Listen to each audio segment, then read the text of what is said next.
Tunaendelea na hizi kanuni 7 za Mami Wata.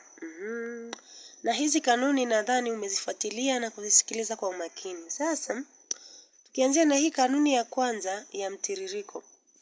Nitaomba uniandikie kwa njia ya comment kile nitakacho kuuliza hapa. Kabla sijauliza, usisahau kulike, share, subscribe.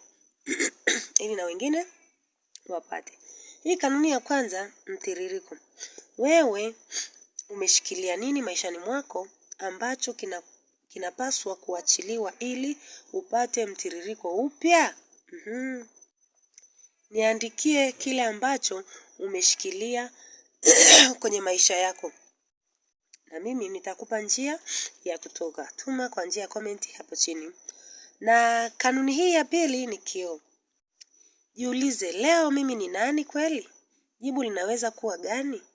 Sina shaka wengi hatujiulizi hili mara kwa mara. Sasa nitakutaka na wewe ujiulize.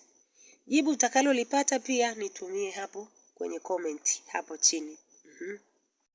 Kwenye hii kanuni ya tatu, usafi. Ni kelele gani kubwa zaidi inayokuchafua akili yako siku hizi? Ni social media, watu au mawazo yako mwenyewe? Niandikie pia hapo kwenye comment. Nami nitakujibu. Kanuni ya 4 ni uvuto. Unadhani watu wanavutwa nawe kwa nini zaidi? Nguvu yako iko wapi bila wewe kujitahidi? Swali hili pia nijibu kwa njia ya comment hapo chini. Kanuni ya 5 ni mipaka. Ni eneo gani maishani mwako unahitaji kusema hapana zaidi? Okay. Utaniandikia ni eneo gani katika maisha yako ambalo unahitaji kusema hapana. Nami nitakuja kwa ajili ya kusawazisha. Kanuni ya 6 ni uumbaji. Kama ungeweza kuanza upya kitu kimoja leo, kingekuwa ni nini? Naomba uniandikie. Yaani kama ungeweza kuanza upya, kitu cha kwanza ambacho ungeweza kujiumbia kwa leo, kingekuwa ni kitu gani? Ukisha niandikia kwa njia ya comment, nami nitakuja nikuambie. Nikueleweshe na nikuelekeze nini cha kufanya. Kanuni ya 7 ni amani.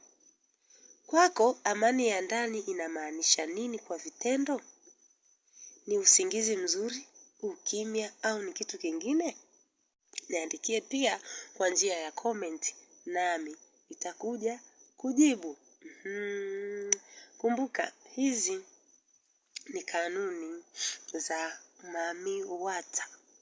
Ukiweza kuzifanyia kazi, wewe utakuwa ni mtu mkubwa sana. Yaani namaanisha hutatawalika kirahisi.